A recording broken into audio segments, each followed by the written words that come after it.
Hyvää huomenta. Pörssissä punaiset halputuspäivät ovat jatkuneet, mutta toisin kuin vaatekaupan alennusmyynnissä, osakeshoppailijoiden tunnelma on hapan, kun osakkeiden päälle ilmestyy -50% tarroja. Pörssiä rassaa moni asia, joista on puhuttu viime aikojen videoilla, mutta akuutti härnäjä on suomalaisille tuttu ilmiö, eli Venäjä, Venäjä ja Venäjä. Moskovan pörssi on syöksynyt eurossa mitattuna, mikä huomioi siis ruplan heikkenemisen, yli 40% alle puolessa vuodessa, mutta sehän nyt tuskin venäläisiä harmittaa. Vaikka eskalaation uhka on todellinen eikä sitä pidä vähätellä, tämä haukkuva koirahan saattaa joskus myös puraista, niin muistutan edelleen, että pörssit eivät yleensä ole harrastaneet pitkäaikaisia laskuja geopoliittisten kriisien takia, yhtiökohtaiset Venäjän riskit pois lukien. Jos omistatte jotain Fortumia, Aspoa tai Nokian renkaita, niin toivottavasti tiedostitte jo ostaessanne näitä osakkeita Venäjän riskit. Nyky-Venäjä on harrastanut näitä aggressioita joko puheen tai tekojen tasolla jo 3 vuosikymmentä, kun se ei tahdo päästä naapureitaan tai omia alueitaan, kuten Tsetseeniä, omalta kiertoradaltaan pois kiertelemästä. Ainoa relevantti kuumutus tässä kriisissä ydinaseiden käytön lisäksi koko maailmantalouden ja useimpien pörssiyhtiöiden osaltahan on, että jos se eskaloituu, se saattaa ampua öljyn ja muutenkin energiahinnat kattoon. Ne taas toimivat kuin jarruna maailmantalouden kasvulle, mikä lisäisi horisontissa vellovaa taantumariskiä entisestään.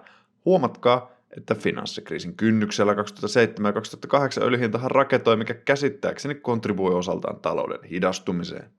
Sijoittajat ovat mestareita fokusoitumaan yhteen asiaan kerrallaan, mutta tahdon huomauttaa, että Ukrainan lisäksi myös muualla maailmassa tapahtuu asioita. Euroopasta tuli eilen ostopäällikköindeksejä, eikä niissä kyllä näy mikään talouden puhuttu hidastuminen.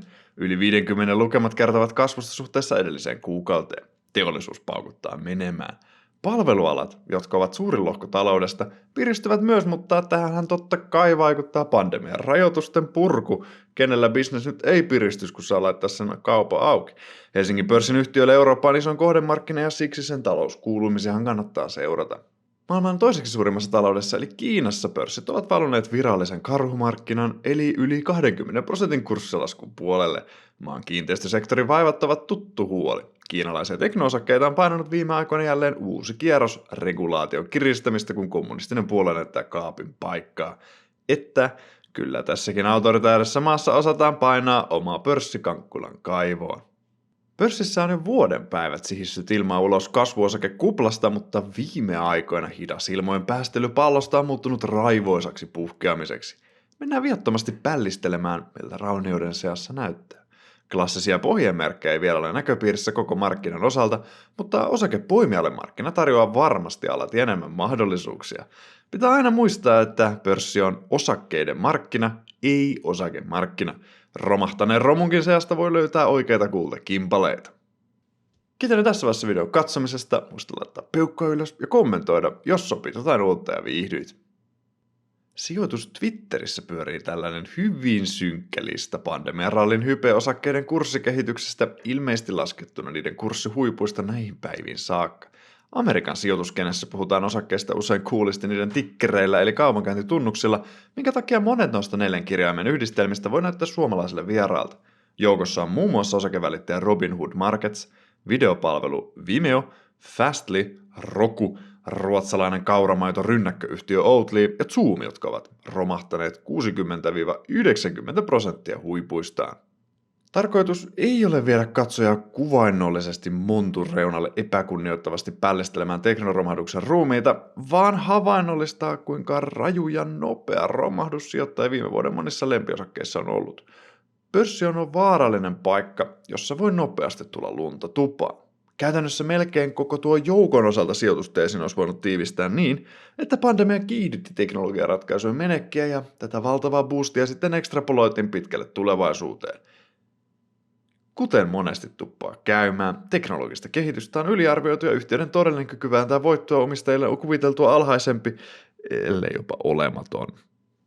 Onneksi tuo joukko on suhteellisen rajattu ja pahin hype tapahtuu jenkkien meemiosakkeissa, mutta myös isompia kasvuteknoja kuten Nvidia tai Adobe, jotka on varmasti omistetumpia suomalaistenkin piirissä, on piiskattu kunnolla alas.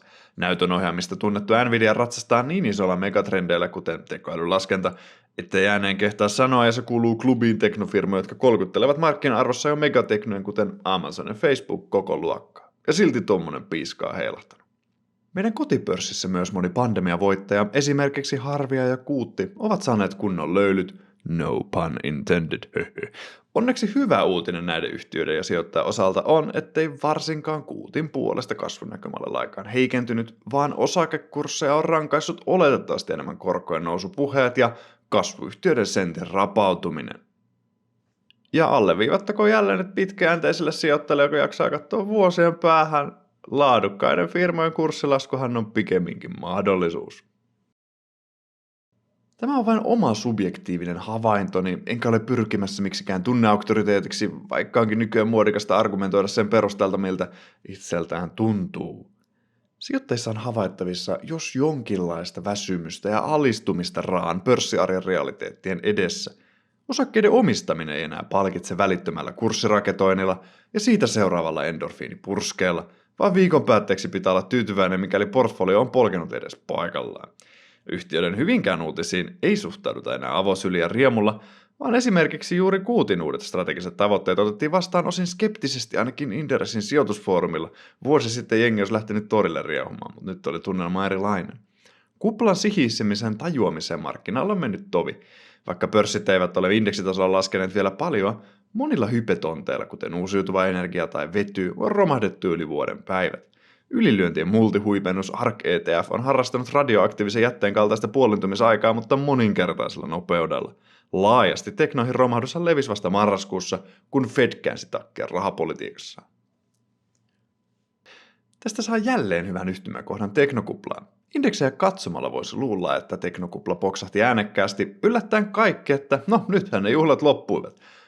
Monet sijoittajat kuitenkin tajusivat rakentavansa sijoitukset Huteran korttitalon varaan, eli he tiedostivat osakkeiden olevan kuplassa, mutta ajoitus oli vaikeaa. Silti kaikki kuvittelevat jotenkin pystyvänsä myymään osakkeet jollekin toiselle huipulla. Vähän kuten enemmistö autoilijoista on keskimääräistä parempia ajajia kyselyissä. Tässä loistavassa twiitissä tuodaan esiin, että jopa markkinaa seuraavilla strategeilla saattoi mennä kuukausia tajuta, että nyt kupla on poksahtanut ja poksahtaa lisää. Ja tämä kaveri, jonka raportista tämä kuvakauppaus on otettu, oli vielä arvosijoittaja, joten hänellä olisi ollut kaikki syy oikein retostella teknojen syväsukellukselle, mutta ei. Tämä kuvaa hyvin, kuinka vaikeaa meidän hetkessä eläviä on tunnistaa käännekohtia markkinalla, vaikka vaaran merkkejä toki kasaantui tälläkin kertaa yli vuoden päivät. Eihän teknokuplan poksahdus lopulta ollut yllättävää silloin, eikä hypeosakkeiden kosahdus ole sinänsä yllättävää nyt. Käänne tiedetään varmaksi vasta jälkikäteen, kuitenkin jälkiviisaana. Seuraava on myös mielenkiintoinen huomio. Teknokuplassa yhtiöiden fundamentit alkoivat heikkenemään vasta vuosi romahduksen alettua. Fundamentit seurasivat hintoja. Monien firmojen investointi ja rahoitus nojasi kuplahintaisten antiosakkeiden myymiseen sijoittajille, ja kun tämä rahoitus katkesi, loppui kasvuinvestoinnitkin ja sitten kasvu. On mielenkiintoista nähdä, miten monien nyt tappiollisten vetyfirmojen, sähköautoviritelmien, meemiosakkeiden ja muiden kasvuveijareiden käy, kun ne eivät pystykään nostamaan rahoitusta osakemarkkinalta enää yhtä tehokkaasti. Ennakoiko tai pikemminkin aiheuttaako markkina pian kasvun hidastumisen monelle firmalle, on hyvin mielenkiintoista nähdä. Nykytilanteessa voisi sanoa olevan aika paljon samoja elementtejä kuin teknokuplan puhkeamisessa ja sen jälkilöylyissä. Sijoittajat tajuvat kuin asteittain, että ympäristö on muuttunut tyystinä helpon rahan aikaan ohi. Vielä vuosi sitten varoittelijoille naureskeltiin. Tänä päivänä varoituksia kuunnellaan korva herkkänä. Toisaalta mitään ääripessimismiä ei ole kuitenkaan havaittavissa. Jossain määrissähän tilanne on pahempi pörssissä jopa kuin teknokuplassa. Tässä näette kvartaalitasolla, kuinka moni Nasdaq-indeksin osake on 52 viikon eli vuoden pohjissa. Kuten huomata saattaa, osakemarkkinan sisällä on oikea selkä sauna meneillään. Tilanne on siinäkin mielessä karmeampi kuin teknokuplassa, että silloin Nasdaqissa oli käsittääkseni enemmän yhtiöitä. Tässä mielessä isompi prosentteja firmoja matelee nyt pohjamudissa. Kosahdus alkaakin näkyä jo koko teknoindeksien arvostustasossa jossain määrin, joita katsotaan seuraavaksi. Indeksitasolla teknologiaindeksin Nasdaqin price to sales eli liikevaihtokerroin on palannut 5 vuoden keskiarvonsa. Arvostustasot siis tervehtyvät nopeasti. Huono uutinen on, että monesti pörssissä lyödään myös toiseen päähän liikaa, eli keskiarvoista mennään herkästi läpi toiseen ääripäähän. Ja viimeiset 5 vuotta on hieman antelias ajanjakso tarkastella arvostusta. Esimerkiksi 20 vuoden keskiarvosta ollaan vielä 20% lisälaskuun päässä. Euroopan teknologiasektorin indeksi, johon kuuluu muun muassa Kuutti, treidaa vieläkin 5 kertaa liikevaihdon verran, mikä on kaukana viimeisen 10 vuoden keskiarvosta. Mä aina ihmettelen sijoittajat, jotka kommentoivat, että pitäisi lisätä vaikka joku suomalainen tekkifirma. Nasdaqin jenkkeihin, että se saisi oikean arvostuksen, kun meillä tällä hetkellä Euroopassa tekno-osakkeita arvostetaan käytännössä jopa kovemmillakin kertoimilla. Mikäli sentimentti jatkaa murentumistaan eikä fundamentit maistu, voi osakkeet halventua vielä rutkasti lisää ennen kuin aurinko alkaa taas paistamaan ainakin laadukkaampiin kasvufirmoihin, jos ei nyt ihan risukasoihin asti. Sellaisia klassisia pohjemerkkejä, kuten että huonot uutiset eivät aiheuttaisi enää lisälaskua, ammatikseen karhuilevat kääntyvät häriksi, pörssin volyymi paisuu lopullisessa oksennusreaktiossa tai tavissijoittajat liukenevat paikalta isoissa määrin, ei olla vielä nähty. Esimerkiksi SP500-indeksin volyymi on pysynyt rauhallisena, toisin kuin koronakriisin syövereissä. Keskimäärin osakkeet edustavat Yhdysvalloissa edelleen yhtä isoa lohkoa portfoliosta kuin pahamainaisen teknokuplan huipulla. Tässäkään mielessä tilanne ei näytä vielä niin otolliselta, joskin tämä mittari on melkoinen hehtaaripyssy tarkkuudeltaan. Olen käynyt tätä osakeallokaation mittaavaa mittaria läpi aiemmalla videolla otsikolla paras indikaattori pörssin ennustamisen, kannattaa vilkaista, jos et ole jo katsonut. Mainittakoon myös, että esimerkiksi juuri Yhdysvalloissa osake-ETFiin virtaa edelleen rahaa kuin mitään pahaa ei olisi tapahtunutkaan. Koronapandemiassa raha virtasi toiseen suuntaan, eli poispäin pörssistä. Kukaan ei tietysti etukäteen tiedä, kuinka syväksi tämä dippi muodostuu ja tullaanko tällä kertaa edes näkemään näitä klassisia kapitulaation merkkejä, mitä osiltaan nähtiin esimerkiksi kevään 2020 pörssiromahduksessa.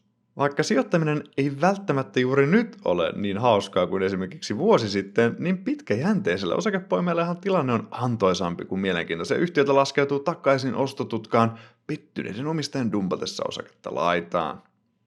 Index.fistä löytyy makron lisäksi muun muassa Wolfin ja Vaisalan analyysejä sekä paljon ennakkokommentteja tuloskauden jatkuessa vielä. Kiitos videon katsomisesta, lukekaa analyysejä ja tehkää hyviä osakepoimintoja.